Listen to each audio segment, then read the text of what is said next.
সকাল সকাল ঘুম থেকে উঠে মা মেয়ে মিলে চলে গেলাম বাজারে। মেয়ে তো আমার অনেক খুশি বাবার জন্য মাছ কিনতে গিয়ে। খুশির ঠেলায় নাস্তা শুরু করে দিয়েছে, দেখতেই পাচ্ছেন। যাই হোক, একটু এদিক সেদিক ঘোরাঘুরি করে চলে গেলাম মাছের বাজারে।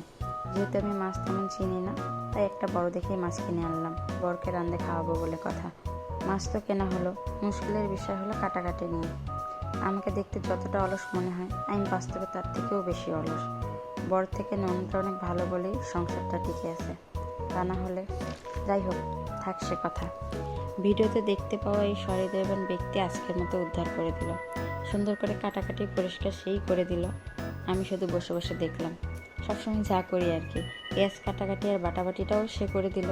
মনে ইচ্ছা থাকলেও বিবেকের তারণে মাছটা আমি নিজেই রান্না করলাম, তা না হলে তো আর বরকে বলতে পারবো না আমি রান্না করেছি আর কি। এরপর আসি পরের ধাপে। আমার রান্না দেখে শেখার কিছু নাই, কারণ আমি আজকে রান্না করে কালকেই ভুলে যাই কীভাবে রান্না করেছি। প্রত্যেক দিন রান্না করার আগে ইউটিউব দেখে নিই। তাদের ভিডিও আমি এত দেখি, কিন্তু কেউ কোনো দিন টাকা দিল না। তাই এবার ভাবলাম আমি নিজেই চেষ্টাটা করি, অন্য কেউ না দেখুক, নিজের রান্নার স্বাদটা কি থাকবে। তা না হলে পর প্রত্যেক দিন বলে এক এক দিন রান্নার টেস্ট এক এক রকম হয়েছে নাকি। এবারে আসি রেসিপিতে। নুন ঝাল আর হলুদ দিয়ে ভালো করে মাছগুলো মেরিনেট করে নিলাম। কিছুক্ষণ মেরিনেট করার পর আমার মতো অধৈর্য হবেন না, কড়াইয়ের তেল দিয়ে তেল ভালো করে গরম করে নেবেন।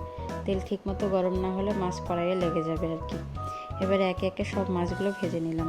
যাই হোক, মাছগুলো ভালোভাবেই ভাজতে পেরেছি দেখে মনে সাহস হচ্ছে যে না, আজকে আর রান্নাটা খারাপ হবে না। এবারে কড়াইয়ে পেঁয়াজ বাটা, আদা রসুন বাটা আর তেল দিয়ে ভালো করে ভেজে নিলাম। মোটামুটি একটু ভাজা হলে তাতে নুন ঝাল আর হলুদ দিয়ে আবারও ভালো করে ভাজতে হবে। ভাজাভাজির কাহিনী শেষ হলে একে একে সব মাছগুলো দিয়ে তারপর পরিমাণ মতো পানি দিয়ে কড়াইয়ে ঢাকনা দিয়ে দিলাম।